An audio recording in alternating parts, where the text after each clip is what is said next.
Are you okay? I was on my way to work one day when I collapsed on the platform.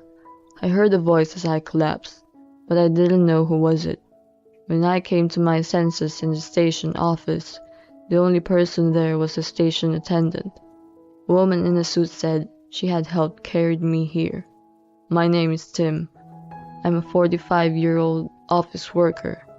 I met my wife Christy when she helped me. Christy helped carry me when I collapsed on the station platform due to anemia. Christy went to work right away and I never saw her face.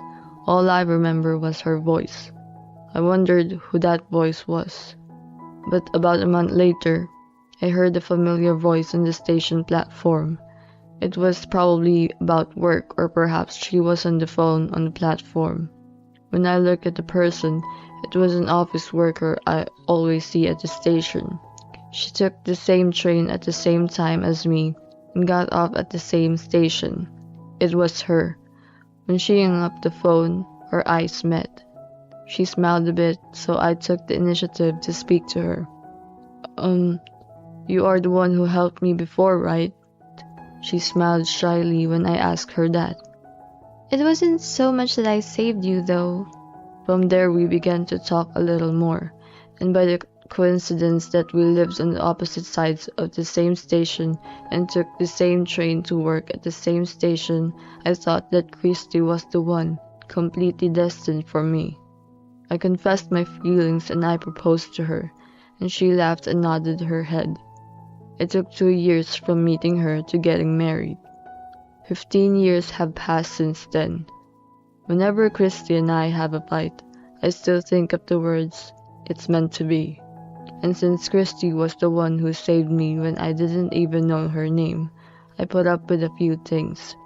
But after 15 years, the reality finally dawned on me. Christy has, simply put, a mother complex. At first, I thought she was someone who simply cared for her mother. But she calls her mother-in-law immediately if anything happens, and she never misses a present for her. On her birthday, during Christmas, Mother's Day, or any other day, and gets a better one than the one she gets for me. In fact, she just gives me sweets on my birthday that you can buy at the convenience store. There's a clear difference.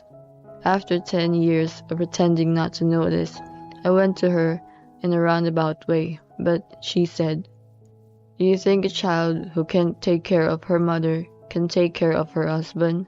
And another 5 years passed without me being able to complain. As you can imagine, the magic of destiny is fading away. Christy, who likes to drive 30 minutes to her parents-in-law's house, sometimes picks up her mother-in-law by car, and they go on a drive together. Since Christy is only allowed to commute by train, she can only drive on her days off, so I don't deny it. But I wonder how she prioritizes her mother over her husband. I don't know if it has always been that way. My father-in-law doesn't show much sign of caring. Christy is basically kind and does the housework, and I have no complaints about that. But when my mother-in-law is involved, it's a different story. If her mother-in-law says something is black, even white becomes black, and if she is called by her mother-in-law, she cancels other errands. My mother-in-law comes first in everything. I think I'm doing just fine with my mother-in-law. Well, perhaps it would be more correct to say that I try not to get involved. She doesn't seem to be interested in me either. I don't bother trying to get along with her. I've been doing that up until now and haven't had any problems, but recently, my mother-in-law seems to be asking Christy for an allowance. I overheard Christy on the phone with my mother-in-law.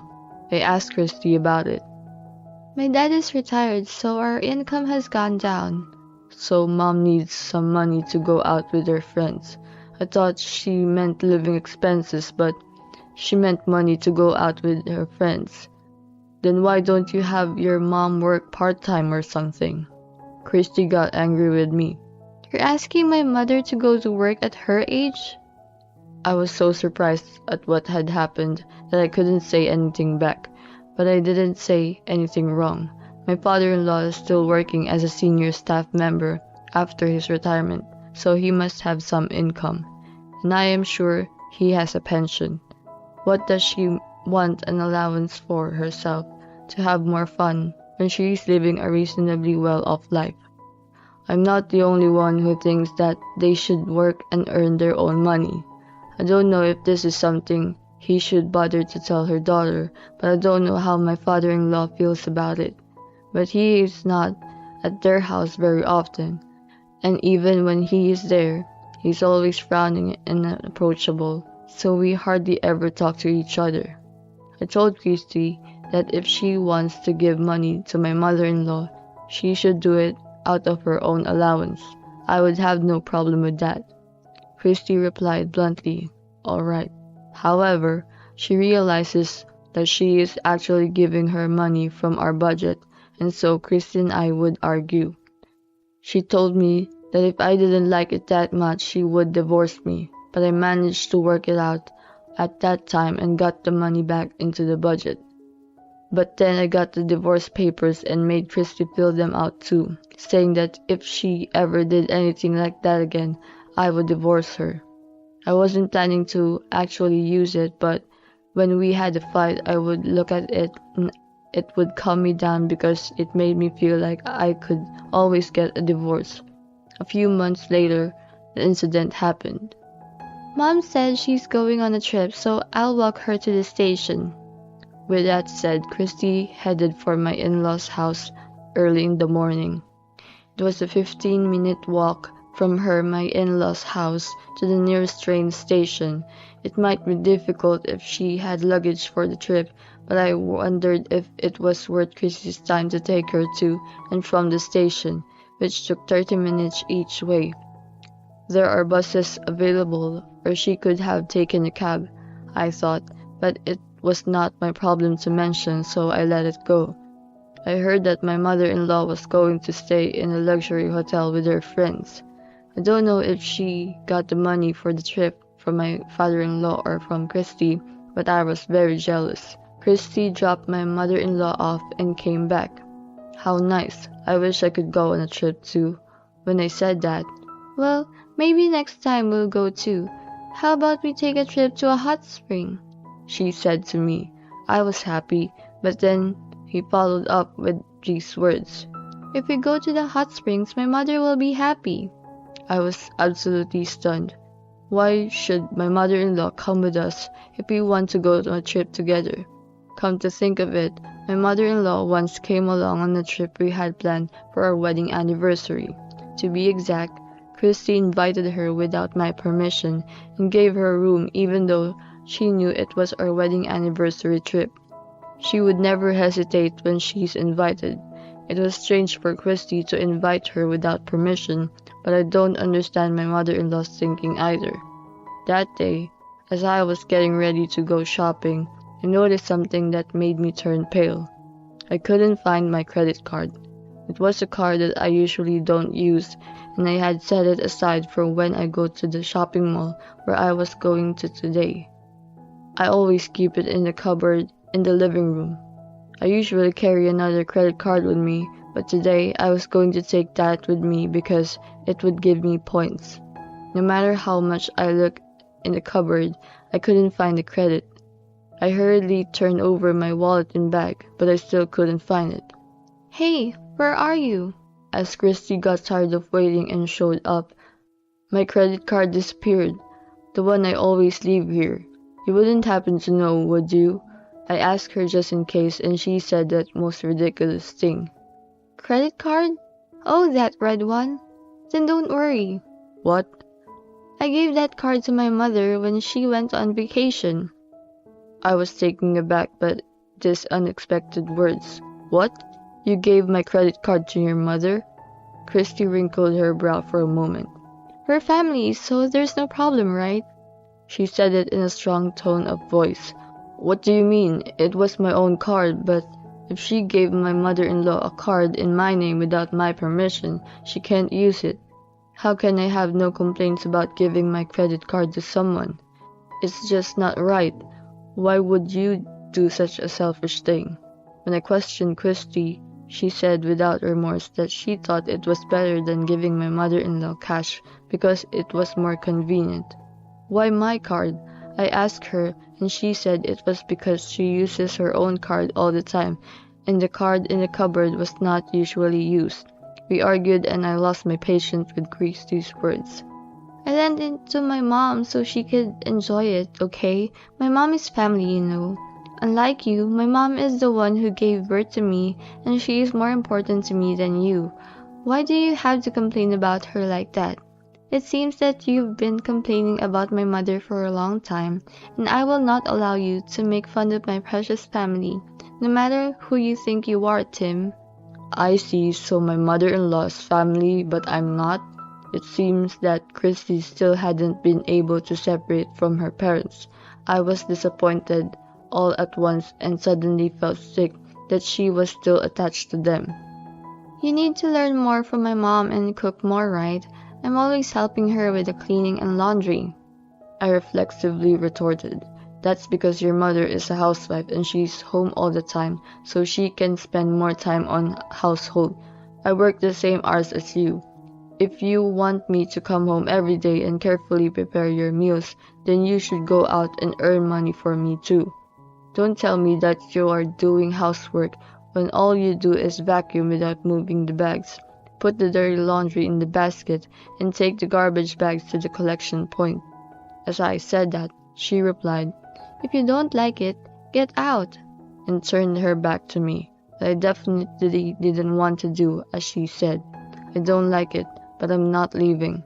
You're the one who should leave. Christy glared at me and left. She took her car keys with her, so I guess she was going for a drive or to my in-laws' house. How did this happen? But even though I was more than perplexed, I was thinking to myself, be prepared. I would call the credit card company and then go out. After making sure Christy was not there, I headed to the police station.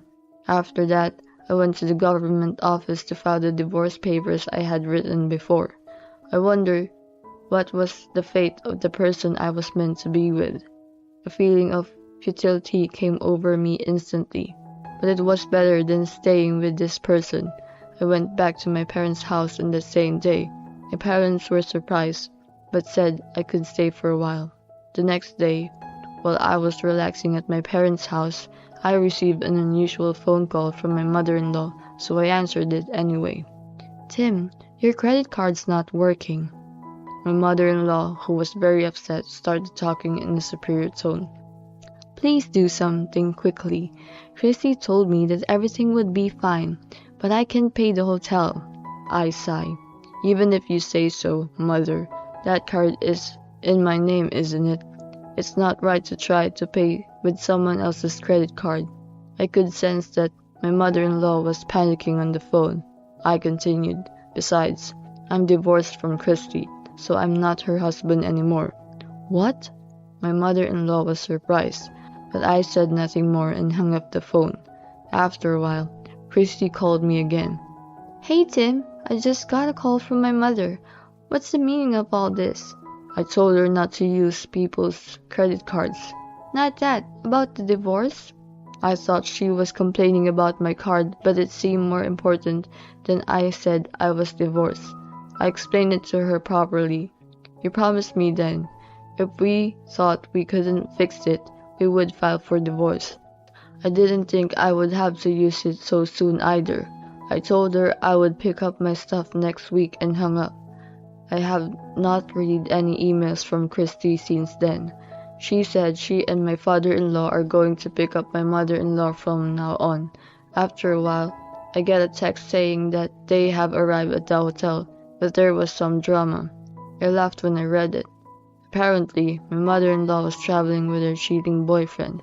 They couldn't pay the bill, so they were supposed to pick her up, but my furious father-in-law drove home alone and left Christy and my mother-in-law behind. It seems that Christy knew about her mother-in-law's affair, and her father-in-law saw her as a traitor.